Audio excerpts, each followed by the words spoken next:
Picture this, a janitor and a Harvard-educated executive. One sweeps floors for decades, the other commands boardrooms and makes million-dollar decisions. When they both pass away, which one do you think left behind more wealth? The answer might surprise you. The janitor left over $8 million. The executive, bankrupt, broken, lost everything. This isn't a story about luck versus hard work. It's not about intelligence versus ignorance. This is a story about something far more powerful, something that dictates whether you'll build wealth or watch it crumble through your fingers. Money. We all want it. We all need it. But why do some people master it while others, brilliant, hardworking, talented people, end up with nothing? The answer lies not in spreadsheets or stock picks. It lies in the human mind, in our emotions, our fears, our stories. You're watching the book Sanctuary. Morgan Housel didn't set out to write just another finance book. As a partner at a venture capital firm and an award-winning financial writer, he'd seen it all. The boom and bust cycles, the overnight millionaires and the spectacular failures. But what fascinated him most wasn't the numbers. It was the behavior. Why do smart people make terrible financial decisions? Why do educated investors panic and sell at the worst possible moment? Why does knowing what to do with money matter so little compared to how we actually behave? The Psychology of Money is his answer, a collection of 20 timeless lessons about wealth, greed, and happiness. This isn't a book about getting rich quick. It's about understanding the strange ways we think about money and how those thoughts shape our entire lives. What you're about to hear will challenge everything you think you know about wealth. You'll meet janitors who became millionaires, executives who lost everything, and discover why the secret to financial success has almost nothing to do with being smart and everything to do with how you behave. So settle in, close your eyes if you want, and let's journey into the fascinating psychology of money. Let me tell you about two men. The first, a technology genius, a man who designed and patented crucial components and Wi-Fi routers in his 20s, a man who started and sold multiple companies, by any measure, wildly successful. Rich beyond imagination, this man carried stacks of $100 bills, several inches thick, everywhere he went. He'd show them to anyone who'd look, bragging loudly about his wealth, usually while drunk. One day, he handed a colleague thousands in cash and said, "Go buy me gold coins from the jewelry store." When the coins arrived, he and his friends gathered by the Pacific Ocean and began skipping them like stones into the sea, just for fun. Laughing as $1,000 coins disappeared into the water. Days later, he shattered a lamp in a hotel restaurant. When told it cost $500 to replace, he pulled out his brick of cash and threw $5,000 at the manager. "Hey," he said, "now get out of my face. And don't ever insult me like that again."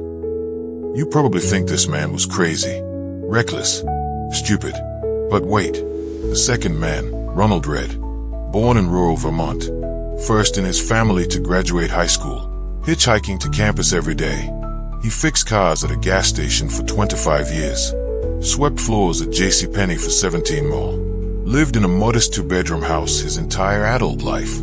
His hobby, chopping firewood. When Ronald Reed died at 92, no one expected what came next. He left over $8 million to charity. $8 million.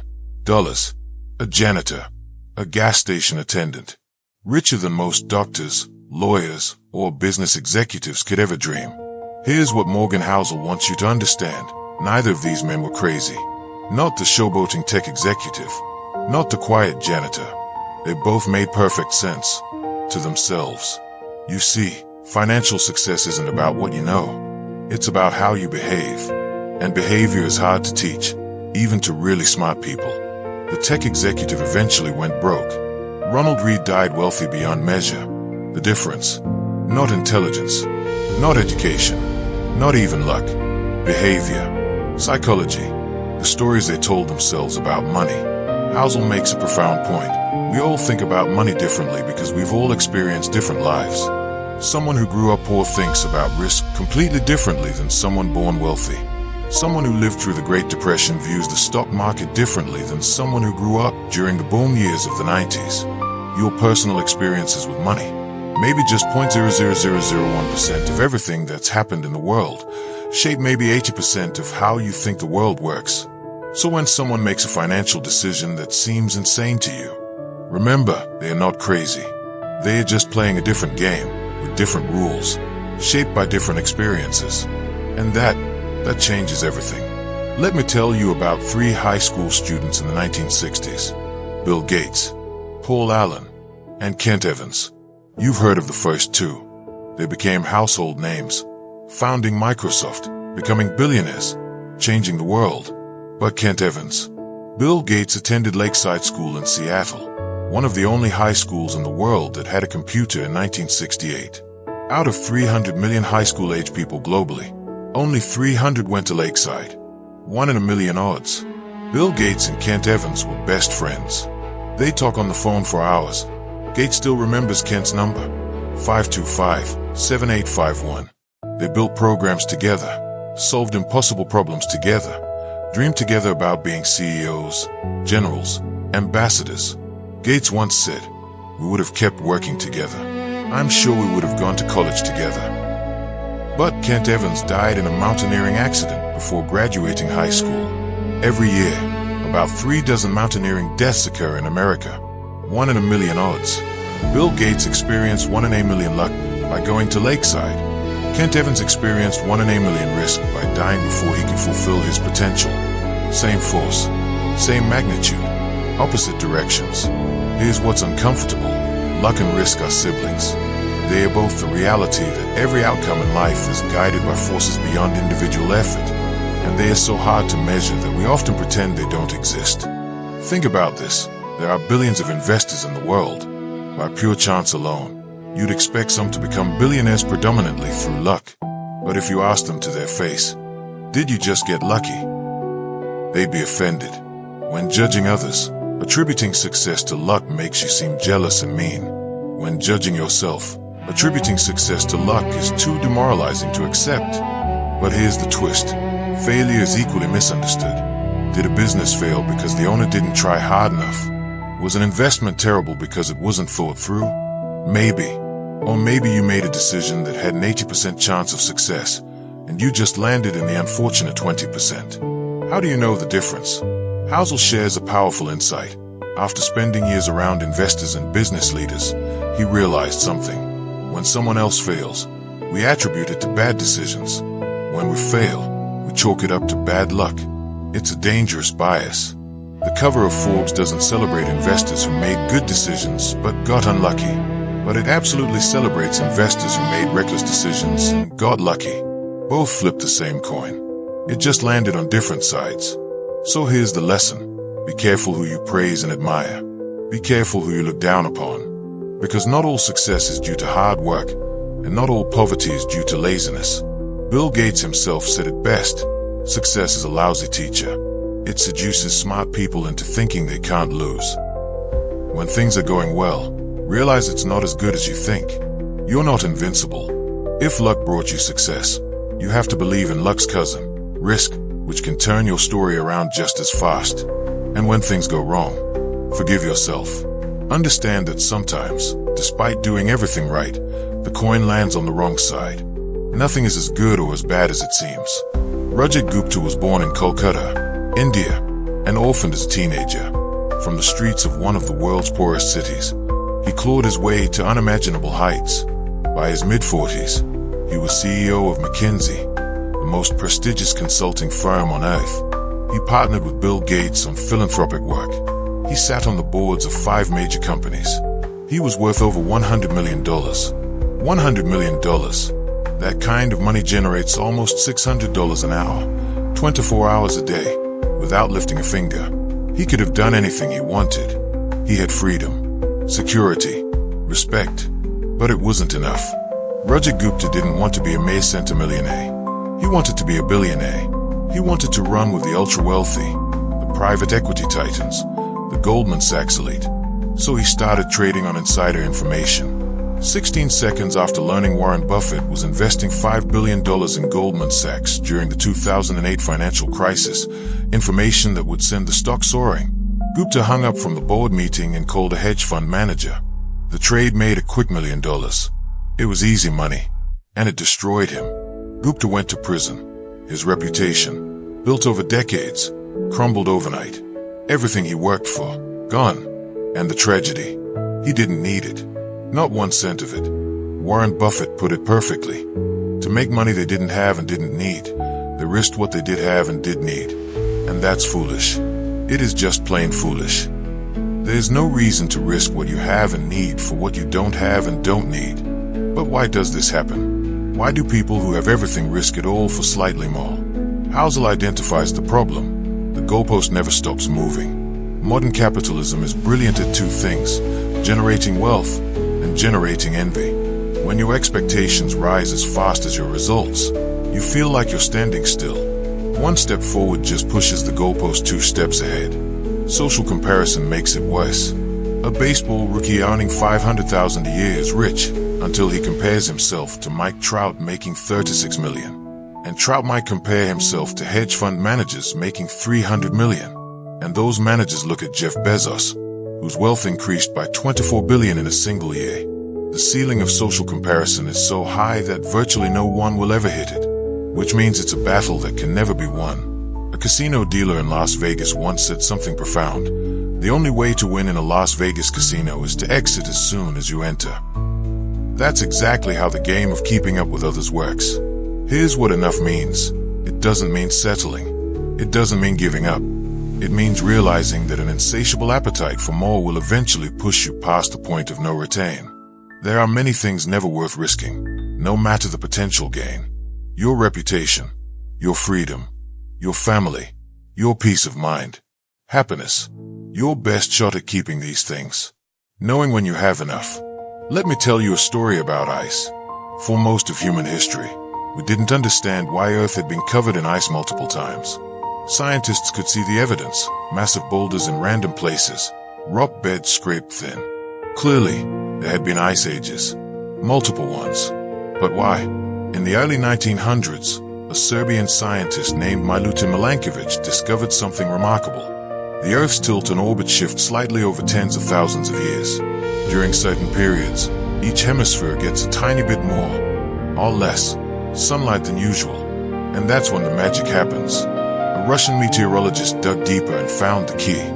It wasn't brutal winters that created ice ages. It was moderately cool summers. Here's how it works. If a summer never gets warm enough to melt the previous winter's snow, that leftover ice makes it easier for snow to accumulate the next winter, which makes the following summer cooler, which attracts more snow. On and on. Within a few hundred years, a thin layer of leftover snow becomes a continental ice sheet, miles thick, covering the entire Earth. The glaciologist Gwen Schultz put it beautifully. It is not necessarily the amount of snow that causes ice sheets, but the fact that snow, however little, lasts. That's the power of compounding. You don't need tremendous force to create tremendous results. If something compounds, if a little growth becomes fuel for future growth, a small starting point can lead to outcomes so extraordinary they seem to defy logic. And so it is with money. Warren Buffett is worth $84.5 billion as I speak these words. He's one of the greatest investors in history. But here's the secret nobody talks about. $84.2 billion of that wealth was accumulated after his 50th birthday. $81.5 billion came after he qualified for Social Security in his mid-60s. Warren Buffett's wealth isn't just from being a good investor. It's from being a good investor since he was literally a child, and never stopping. Think about this. If Buffett started investing at 30 instead of 10, and retired at 60 instead of continuing into his 90s, his net worth would be around $12 million today. Still rich, but 99.9% less than his actual fortune. His skill is investing, but his secret is time. That's how compounding works. Now consider Jim Simons, head of Renaissance Technologies, one of the greatest hedge funds ever. Simons has compounded money at 66% annually since 1988. Nobody comes close to that record. Buffett, only 22% annually, but Simons is worth just $21 billion, 75% less than Buffett. Why? Because Simons didn't hit his stride until he was 50 years old. He's had less than half as many years for compounding to work its magic. If Simons had earned his 66% returns for 70 years like Buffett, he'd be worth, hold your breath, $63 quintillion. That's not a typo. quintillion, with HU. These numbers are absurd, but they make a point. What seem like small changes in growth assumptions lead to ridiculous, unimaginable outcomes. The counterintuitive nature of compounding means we often overlook its power. We think linearly, not exponentially. If I ask you to calculate 8 plus 8 plus 8 9 times, you can do it in seconds, 72. But if I ask you to calculate 8 times 8 times 8 9 times, your head explodes. The answer is 134 million. We're not wired to understand compounding, which is why we often ignore its potential and try to solve problems through other means. Good investing isn't about earning the highest returns. It's about earning pretty good returns that you can stick with for the longest period of time. That's when compounding runs wild. There are thousands of books analyzing Warren Buffett's success. Not one is titled, "This guy has been investing consistently for 3/4 of a century." But we all know that's the key. It's just hard to wrap your head around because it's not intuitive. The most powerful book about money should be called Shut Up and Wait. Just one page, with a long-term chart of economic growth. That's it. October 1929. The stock market crashes. Black Monday, Black Tuesday, Black Thursday. More than a third of the market's value evaporates in a single week. Wall Street speculators are jumping from buildings. The nation holds its breath. Jesse Livermore's wife, Dorothy, fears the worst when her husband comes home. She and her children greet him in tears. Her mother is screaming in another room, hysterical with worry. Jesse stands confused for a moment. Then he realizes they think he's ruined. "No, darling," he says. "I just had my best trading day ever. We are fabulously rich." In one day, Jesse Livermore made the equivalent of $3 billion in today's money by betting against the market. Meanwhile, another man wandered the streets of New York in desperation. Abraham Germansky, a multimillionaire real estate developer, had bet heavily on stocks. On October 26th, his attorney filed a missing person report. A witness saw Germansky on Wall Street, tearing ticker tape into bits, scattering it on the sidewalk as he walked. He was never seen again. One man became fabulously wealthy. Another vanished, presumably destroyed by the same event. But here's where the story gets interesting. For years later, Jesse Livermore, overflowing with confidence from his 1929 windfall, made larger and larger bets. He wound up over his head, buried in debt, and lost everything. Broke and ashamed, he disappeared for 2 days in 1933. His wife frantically searched. The newspapers wrote about the missing stock market legend. Years later, Jesse Livermore took his own life. Germansky and Livermore shared a trait. They were very good at getting wealthy, and equally bad at staying wealthy. Getting money and keeping money are two different skills. Getting money requires taking risks, being optimistic, putting yourself out there. But keeping money requires the opposite. It requires humility, fear, and acceptance that what you've made can be taken away just as fast. It requires frugality and understanding that at least some of your success was luck, so past success can't be relied upon to repeat indefinitely. Michael Moritz, the billionaire head of Sequoia Capital, was once asked why his firm had been so successful for decades while others flamed out. Charlie Rose asked, "Why is that?" Moritz replied, "I think we've always been afraid of going out of business." Rose, surprised, "Really? So it's fear." Moritz, "There's a lot of truth to that. We assume tomorrow won't be like yesterday. We can't rest on our laurels. We can't be complacent." Survival, not growth, not genius. Survival. Here's the thing about survival. It's the cornerstone of everything in finance. Few gains are so great that they're worth wiping yourself out over.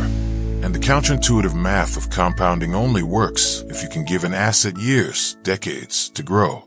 Warren Buffett understood this. You know what he didn't do? He didn't get carried away with debt.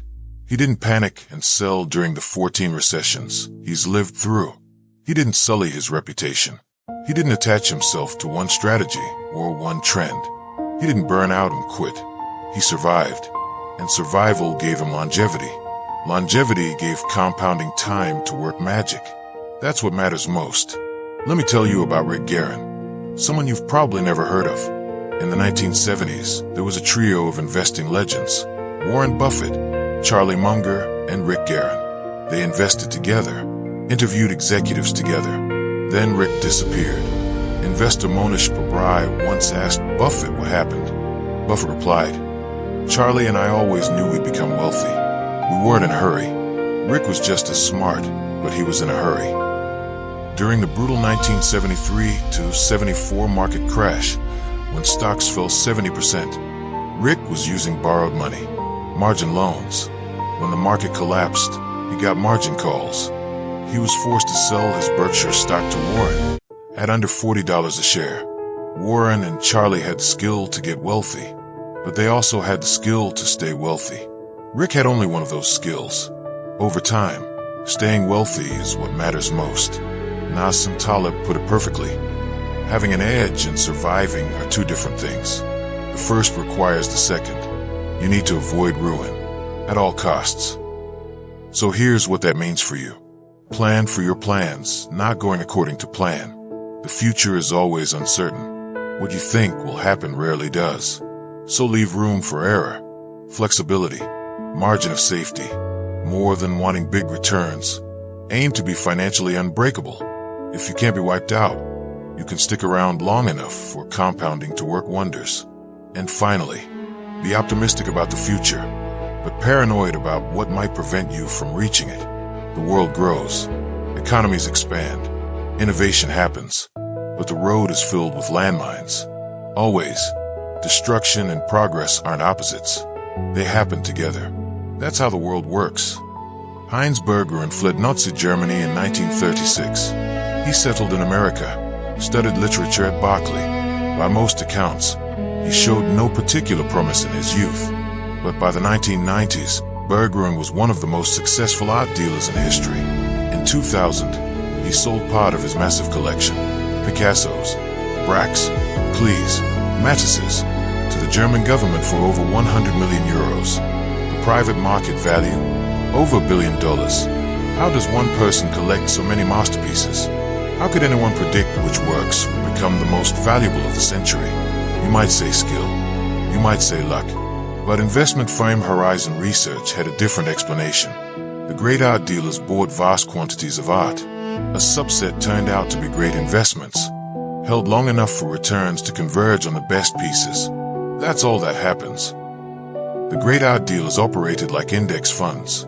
They bought everything they could, and they waited for a few winners to emerge. Maybe 99% of what Bergeron acquired was worthless, but if the other 1% included Picasso, that's all that mattered. This is how a lot of things work in life. Long tails, the farthest ends of a distribution, have tremendous influence. A small number of events can account for the majority of outcomes, but this is hard to accept. It's not intuitive that an investor can be wrong half the time and still make a fortune. Walt Disney learned this lesson the hard way. His first studio went bankrupt. By the mid-1930s, Disney had produced over 400 cartoons. Most were beloved. Most lost money. Then came Snow White and the Seven Dwarfs. The $8 million it earned in its first 6 months was an order of magnitude higher than anything the company had made before. It transformed everything. Debts were paid. Employees got bonuses. The company bought a new state-of-the-art studio in Burbank, where it still operates today. Walt produced hundreds of hours of film, but in business terms, the 83 minutes of Snow White were all that mattered. This applies to venture capital, too. Out of over 21,000 venture investments from 2004 to 2014, 65% lost money.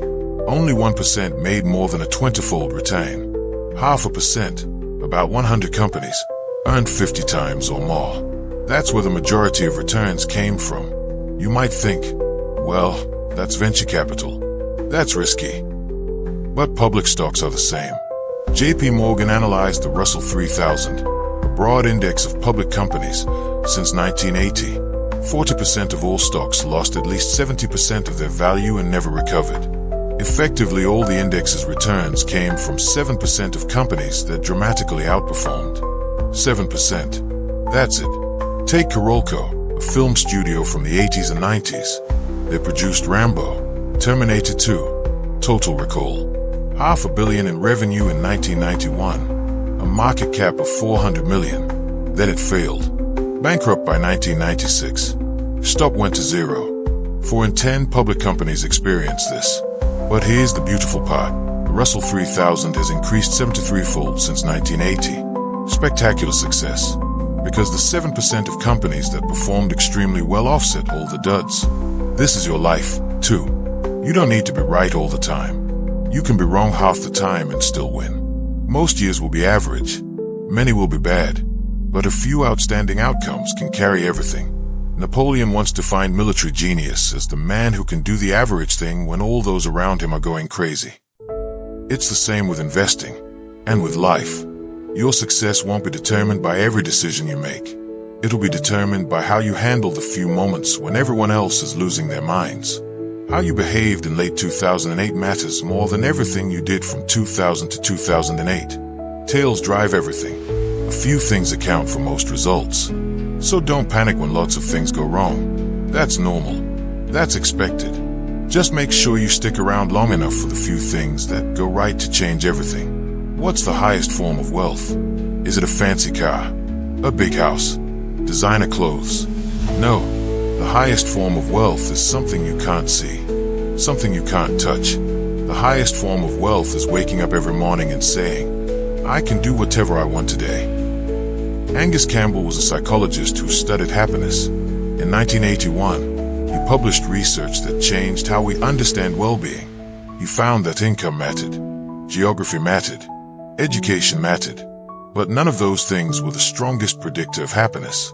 The most powerful predictor was simple: having a strong sense of control over your life. More than your salary, more than the size of your house, more than the prestige of your job.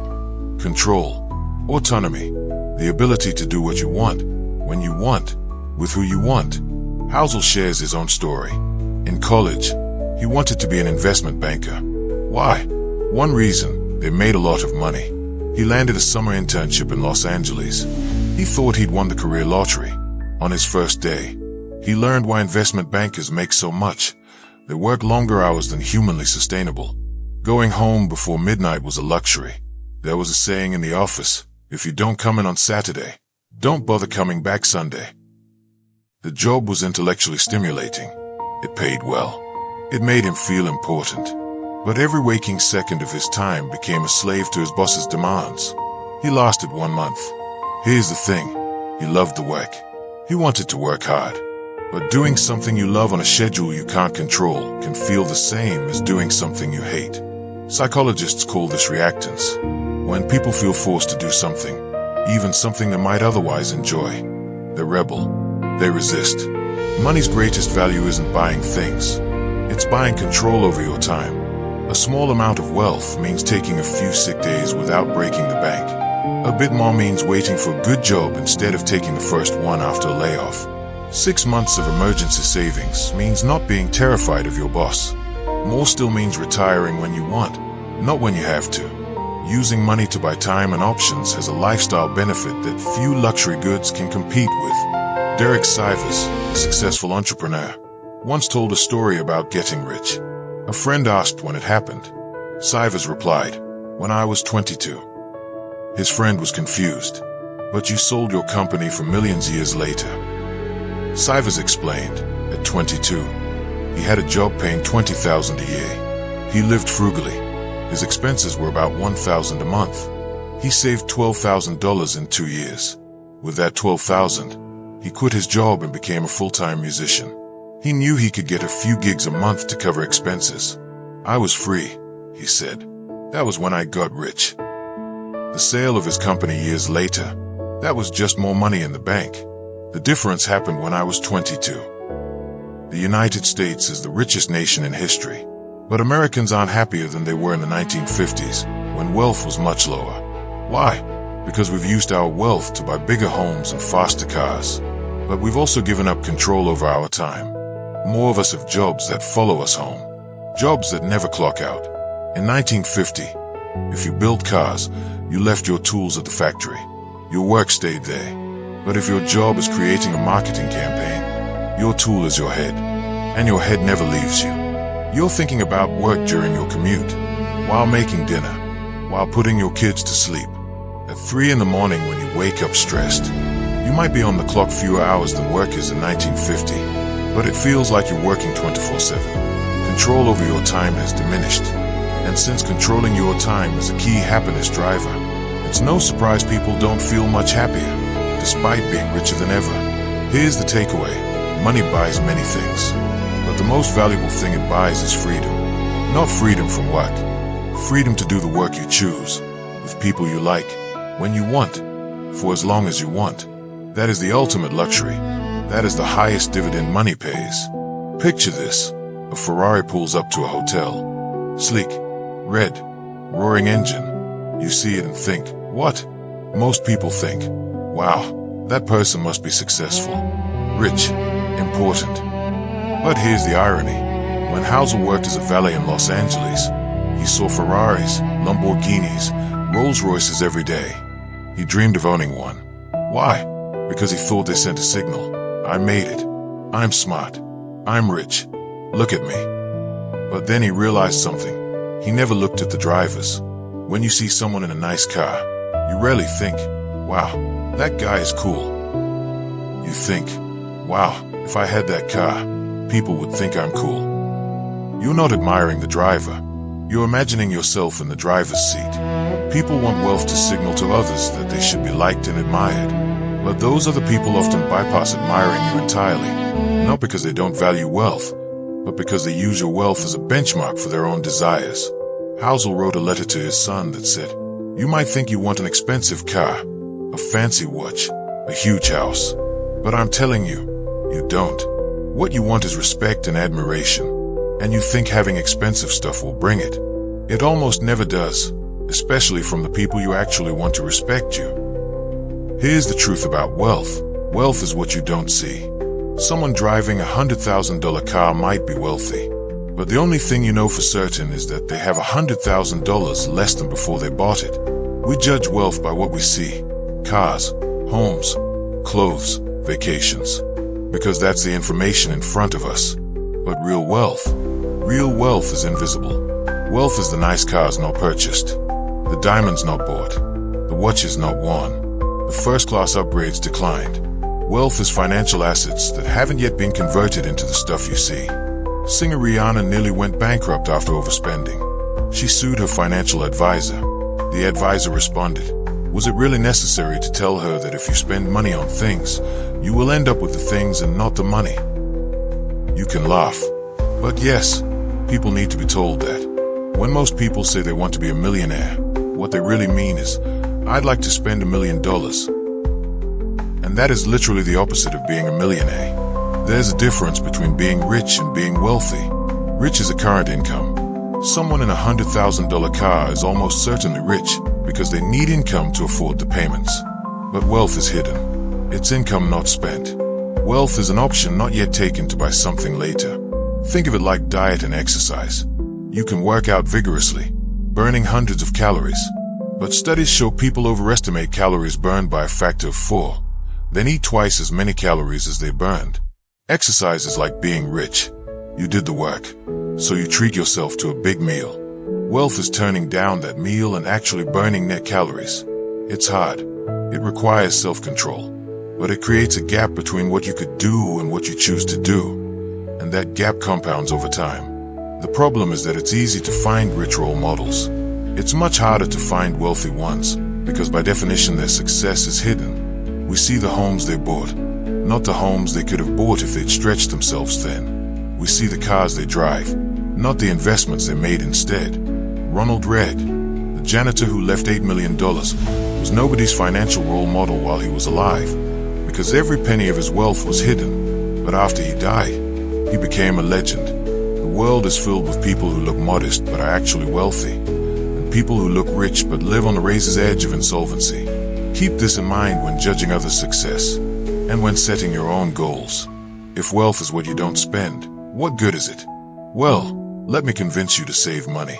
Building wealth has little to do with your income or investment returns. Let me say that again, because it's important.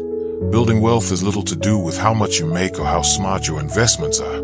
It has everything to do with your savings rate. Here's a story that proves it. In the 1970s, the world looked like it was running out of oil.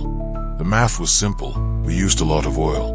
The economy was growing. We couldn't drill fast enough to keep up. But we didn't run out of oil.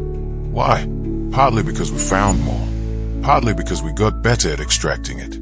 But mostly because we started building cars, factories, and homes that used energy more efficiently.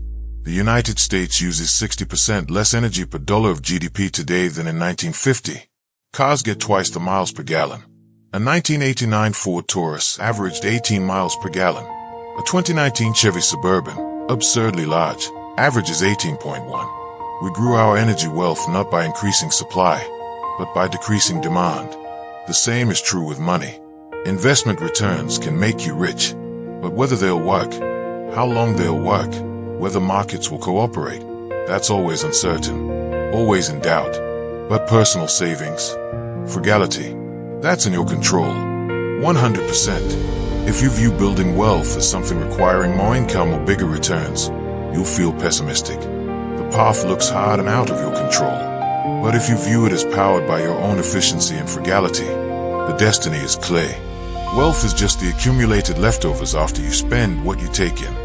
You can build wealth without a high income, but you have no chance without a high savings rate. Here's something deeper. The value of wealth is relative to what you need. Imagine you and I have the same net worth. You're a better investor. You earn 12% returns. I only earn 8%, but I need half as much money to be happy. My lifestyle stays modest while yours inflates. Who's better off? I am. Despite worse returns, I'm getting more benefit from my investments. Learning to be happy with less creates a gap between what you have and what you want. It's like getting a raise, but easier and more in your control. A high savings rate means lower expenses, and lower expenses mean your savings go further. Think about this. Millions of hours and billions of dollars go into achieving 0.1% of investment outperformance. But there might be 2 or 3 full percentage points of lifestyle bloat that could be cut with far less effort. Past a certain income level, what you need is just what sits below your ego. Everyone needs the basics: food, shelter, safety. Past that, spending is mostly about showing people you have money. One of the most powerful ways to increase savings isn't raising your income. It's raising your humility. When you define savings as the gap between your ego and your income, you see why people with decent income save so little. It's a daily struggle against the instinct to keep up with others. People with enduring financial success tend to have one thing in common: they don't give a damn what others think. Your ability to save is more in your control than you think. You can save by spending less. You can spend less if you desire less. And you'll desire less if you care less about what others think. Money relies more on psychology than finance. And here's something radical. You don't need a specific reason to save. Some people save for a house, a car, retirement. That's great. But saving without a goal, that's even better. Saving for a specific goal makes sense in a predictable world. But ours isn't predictable. Saving is a hedge against life's inevitable ability to surprise you at the worst possible moment. What's the return on cash that gives you the option to change careers, to retire early, to feel free from worry? It's incalculable. It's so large we can't put a price on it. And because we can't measure it, we tend to overlook it. But that hidden return is becoming more important. The world used to be local. Now it's global. You're competing with millions, billions across the planet. I'm smart is no longer enough. There are a lot of smart people. But flexibility, that's rare. If you have flexibility, you can wait for good opportunities. You can learn new skills. You can find your passion at your own pace. Having control over your time and options is becoming one of the most valuable currencies in the world. That's why more people can, and should, save money. Not for a specific thing, but for freedom, for options, for the ability to weather whatever storms come. Because storms always come. And when they do, savings won't just protect you, they'll set you free. Let me tell you about a doctor who tried to cure syphilis with malaria. Yes, you heard that right. Malaria. Julius Wagner-Jurek was a psychiatrist in the 1800s. He noticed something strange. Syphilis patients who had prolonged fevers from other illnesses often recovered. So he thought, what if I intentionally give them fevers? He began injecting syphilis patients with low strains of typhoid, malaria, and smallpox. Dangerous? Absolutely. Some patients died, but eventually, he found success with a weak malaria strain. He could induce bone-rattling fevers, then counter it with quinine. 6 in 10 patients recovered. He won the Nobel Prize in 1927. Now, fevers have always been mysterious. Ancient Romans worshipped Febris, the goddess who protected against fevers. But Wagner Jauregg was onto something. Science now shows a 1-degree temperature increase slows some viruses by a factor of 200. Fevers help fight infection. So if fevers are beneficial, why do we fight them so universally? The answer is simple. Fevers hurt. And people don't want to hurt. A doctor's goal isn't just curing disease. It's curing disease within what's reasonable and tolerable to the patient. It may be rational to want a fever when you have an infection, but it's not reasonable. That philosophy, aiming to be reasonable instead of rational, is one more people should consider with money. Academic finance is devoted to finding mathematically optimal strategies. But in the real world, people don't want optimal. They want what lets them sleep at night. Harry Markowitz won the Nobel Prize for his work on balancing risk and return. When asked how he invested his own money, he said, "I visualized my grief if the market went way up and I wasn't in it, or way down and I was. So I split my contributions 50-50 between bonds and stocks. My intention was to minimize future regret." Minimizing regret. That's hard to rationalize on paper, but easy to justify in real life. A rational investor makes decisions based on numbers. A reasonable investor makes them surrounded by co-workers, a spouse, doubts, and social pressures. Investing has a social component often ignored when viewed through a purely financial lens. And that's fine. People are neither rational nor irrational. We're human. What's often overlooked is that something can be technically true but contextually nonsense. Researchers once argued young savers should use 2-to-1 margin, $2 of debt for every dollar of their own. When buying stocks, the math worked. Over time, you'd be better off. But it's absurdly unreasonable. No normal person could watch their retirement account evaporate and carry on undeterred. They'd quit, look for something else, maybe sue their advisor. The researchers said their strategy would deliver 90% higher retirement wealth. It would also deliver 100% less psychological tolerance. There's a rational reason to favor seemingly irrational decisions. If lacking emotions about your strategy increases the odds you'll abandon it when it gets hard, rationality becomes a liability. Reasonable investors who love their imperfect strategies have an edge. They are more likely to stick with them. Few things are more correlated to performance than commitment during lean years. The historical odds of making money in US markets, 50-50 over 1 day, 68% over 1 year, 88% over 10 years, 100% over 20 years. Anything that keeps you in the game has a quantifiable advantage. If you view do what you love as fortune cookie advice, it sounds empty. But if you view it as the thing providing endurance to put the odds in your favor, it becomes the most important part of any strategy. Invest in something you don't care about, and when the tide turns, you're losing money on something you're not interested in. Double burden. But if you're passionate, if you love the mission, the product, the purpose, then the inevitable downtimes are blunted. You feel part of something meaningful. That can be the motivation that prevents you from giving up. There are other times it's fine to be reasonable instead of rational. There's a home bias. People prefer investing in their own country. Not rational, but if familiarity helps you take the leap of faith to invest at all. Reasonable. Day trading isn't rational for most, but in small amounts, if it scratches an itch and leaves your diversified investments alone. Reasonable. Most forecasts are terrible, but making them is reasonable. It's hard to wake up saying you have no clue what happens next, even if it's true. Jack Bogle spent his career promoting low-cost index investing. His son became an active hedge fund manager, charging high fees. Bogle, who said high fees violate the humble rules of arithmetic, invested some of his own money in his son's funds. Why? We do some things for family reasons, Bogle said. If it's not consistent, well, life isn't always consistent. Indeed, it rarely is. Stanford professor Scott Sagan once said something everyone should remember. Things that have never happened before happen all the time. History is mostly the study of surprising events. but it's often used as a guide to the future. Do you see the irony? Do you see the problem? Deep appreciation for history is smart. History helps us understand odds, learn from mistakes, and see patterns. But history is not a map of the future. The trap investors fall into is what Housel calls the historians' prophet's fallacy, over-relying on past data in a field where innovation and change are constant.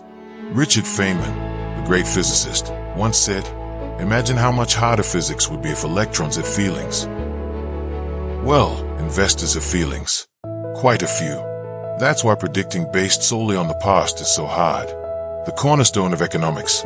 Things change over time. Nothing stays too good or too bad indefinitely. The mental trick we play, over-admiring people who've been there, done that with money. But experiencing specific events doesn't qualify you to know what happens next. In fact, experience often leads to overconfidence more than forecasting ability.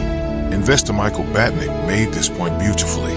People argued few investors were prepared for rising interest rates because they'd never experienced them. The last big rate increase was 40 years ago. Batnick asked, "So what? Will the current rate hike look like the last one? Will asset classes behave similarly, the same, or the exact opposite?" On one hand, people who invested through 1987, 2000, 2008 have experienced a lot.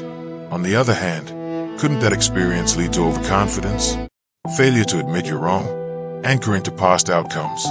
Two dangerous things happen when you rely too heavily on history. First, you'll likely miss the outlier events that move the needle most. The most important events are the big outliers, record-breaking events. The Great Depression, World War II, dot-com bubble, September 11th housing crash. A handful of outliers play an enormous role because they influence so many unrelated events. 15 billion people were born in the 19th and 20th centuries. But imagine how different the world would be if just 7 never existed. Adolf Hitler, Joseph Stalin, Mao Zedong, Gavrilo Princip, Thomas Edison, Bill Gates, Martin Luther King. 0.0000004% of people were responsible for perhaps the majority of the world's direction over the last century. The same goes for events.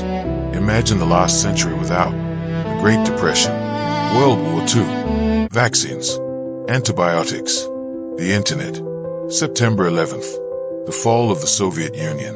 Those 8 events impacted the world orders of magnitude more than billions of others. The thing about tail events, they compound in ways we don't anticipate.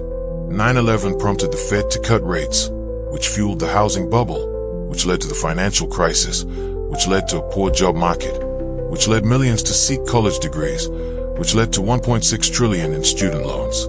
It's not intuitive to link 19 hijackers to today's student debt, but that's what happens in a world driven by outlier tail events. The majority of what's happening right now can be tied back to a handful of past events that were nearly impossible to predict. Surprises occur not because our models are wrong or intelligence is low. It's because the odds of Hitler's parents conceiving him were the same as them arguing that night instead. Technology is hard to predict because Bill Gates might have died from polio if Jonas Salk got cranky and gave up. The problem? We use events like the Great Depression to guide our views of worst-case scenarios. But those events had no precedent when they occurred. So assuming the worst of the past will match the worst of the future, that's not following history. That's accidentally assuming the history of unprecedented events doesn't apply going forward. Nassim Taleb writes, in ancient Egypt, scribes tracked the Nile's high water mark and used it as an estimate for future worst-case scenarios. The same happened with the Fukushima reactor.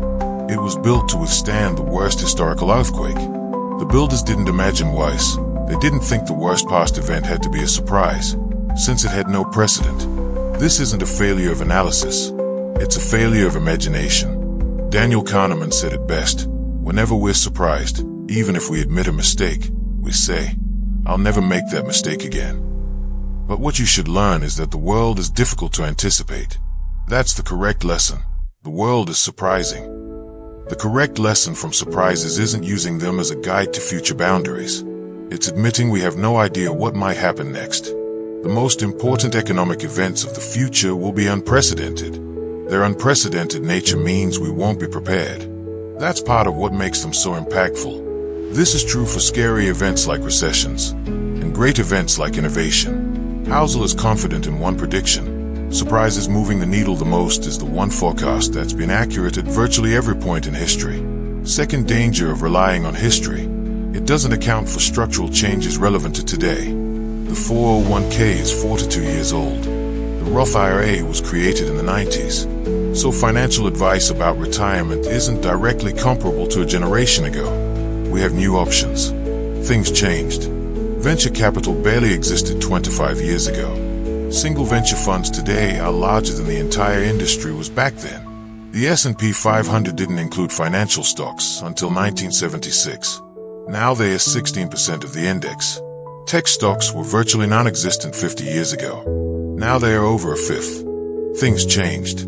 Benjamin Graham, one of history's greatest investors, advocated buying stocks trading below net working assets, avoiding stocks above 1.5 times book value. If you followed those rules today, you'd own almost nothing but insurance and bank stocks. Graham's book, The Intelligent Investor, is one of the greatest ever written. But implementing his formulas today, it doesn't work. Why? Because Graham himself updated his formulas constantly. Music shifts, becomes profound. Jason Zweig, who annotated Graham's book, wrote, Graham was constantly experimenting, retesting assumptions, seeking what works, not what worked yesterday, but what works today. In each revised edition, he discarded old formulas and replaced them with new ones. If Graham updated his formulas 5 times between 1934 and 1972, how relevant are they in 2025 or 2050? Just before he died, Graham was asked if detailed stock analysis, what made him famous, remained a strategy he favored. He answered, in general, no. This was rewarding 40 years ago, but the situation has changed. What changed? Competition grew. Technology made information accessible. Industries shifted from industrial to tech with different cycles. Things changed. There's a common phrase in investing, usually used mockingly. It's different this time. If you need to rebut someone predicting the future won't mirror the past, you say, oh, so you think it's different this time, and drop the MIC. But John Templeton, who coined the phrase the far most dangerous words in investing are it's different this time, admitted it is different at least 20% of the time. The world changes. Of course it does. And those changes matter most over time. Michael Batnick put it perfectly. The 12 most dangerous words in investing are, the 4 most dangerous words in investing are, it's different this time. That doesn't mean ignore history, but the further back you look, the more general your takeaways should be. General things, people's relationship to greed and fear, behavior under stress, response to incentives, those tend to be stable. History of money is useful for that, but specific trends, trades, sectors, causal relationships, those are always evolving. Historians are not prophets. So how should we think about the future? With humility, with room for error, and with the knowledge that the most important things that will happen, we can't even imagine yet. Let me tell you about blackjack card counters. The fundamentals are simple. No one knows what card the dealer will draw next. But by tracking what's been dealt, you can calculate what remains. That tells you the odds. You bet more when odds favor you, less when they don't. Here's the key. A card counter knows they are playing a game of odds, not certainties. In any hand, they think they have a good chance of being right, but they know there's a decent chance they are wrong. Their strategy relies entirely on humility.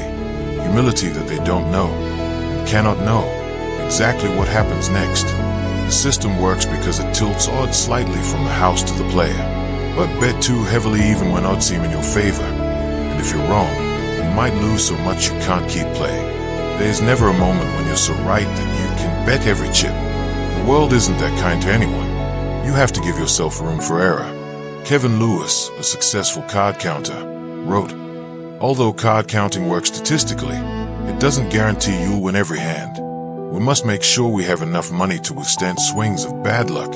You need at least 100 basic units. Room for error, margin of safety, redundancy, whatever you call it.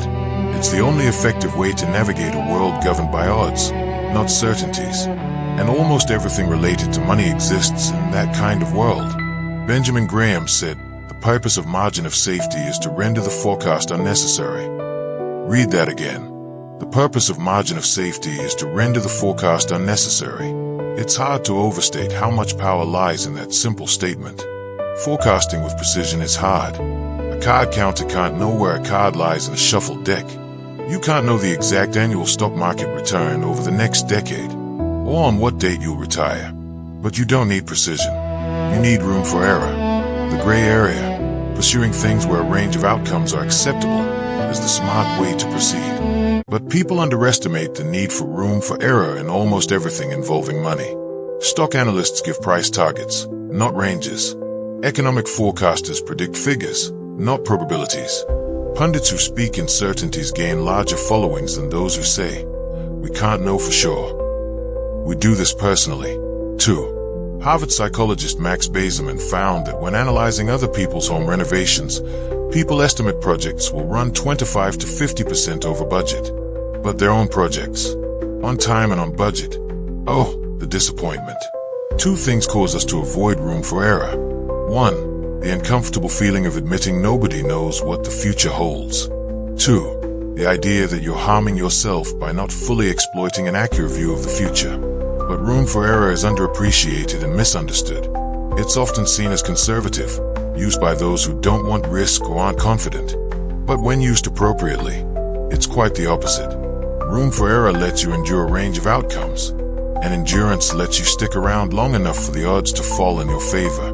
The biggest gains occur infrequently, either because they don't happen often, or because they take time to compound.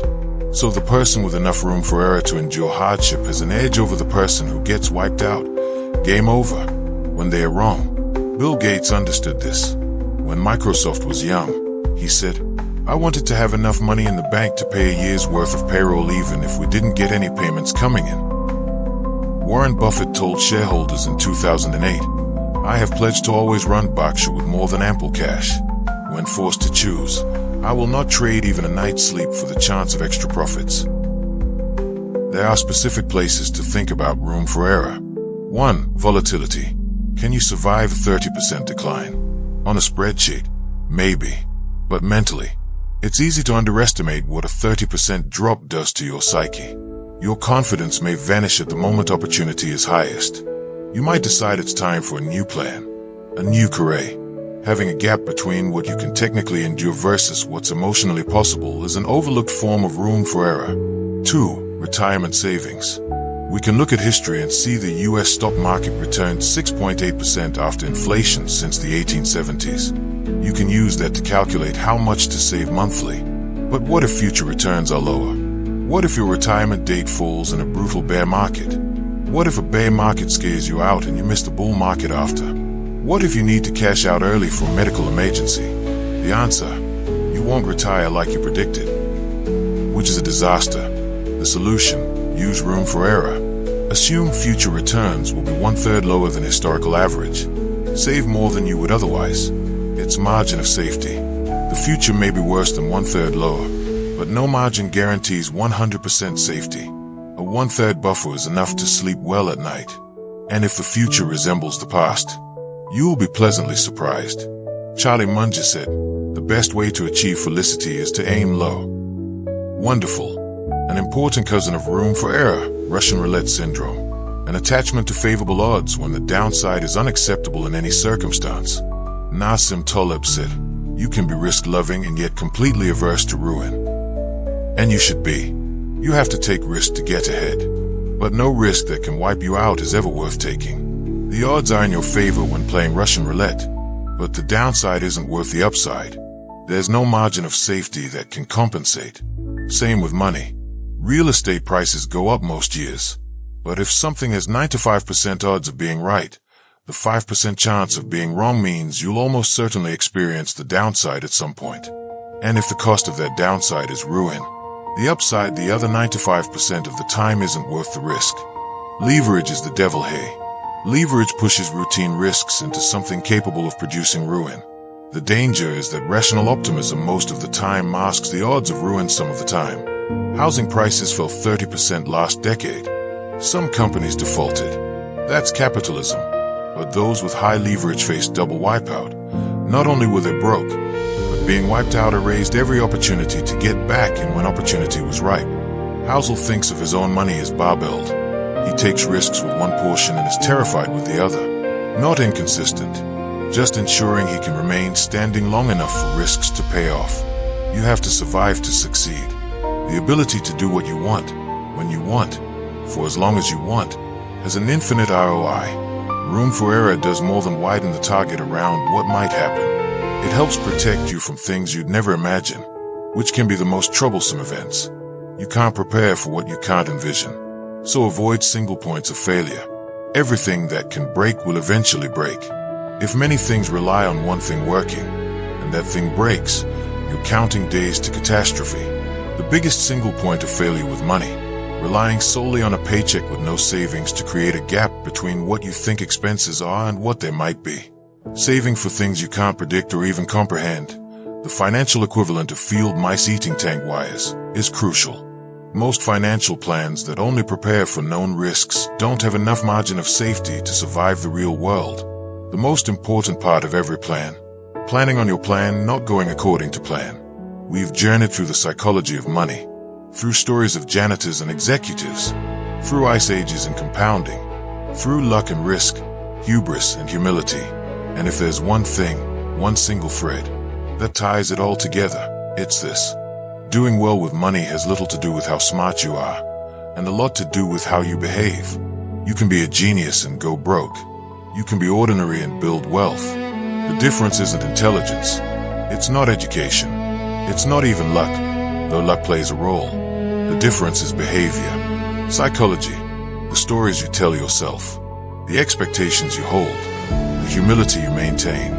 Ronald Read, the janitor who left $8 million, wasn't smarter than a Harvard-educated executive who went bankrupt. He just behaved better. He saved. He waited. He let compounding work its magic. That's available to all of us. Not the 8 million, necessarily, but the principles, the behaviors. Save more than you think you need. Not for a specific goal, but for freedom, for options, for the inevitable surprises life throws at you. Be reasonable, not rational. Do what lets you sleep at night. Build a financial life that you can stick with for decades, because time is the most powerful force in finance. Give yourself room for error. Plan on your plans not going according to plan, because they won't. They never do. And that's okay. Understand that wealth isn't what you see. It's what you don't spend. It's the nice cars not purchased, the lifestyle inflation resisted, the gap between your ego and your income.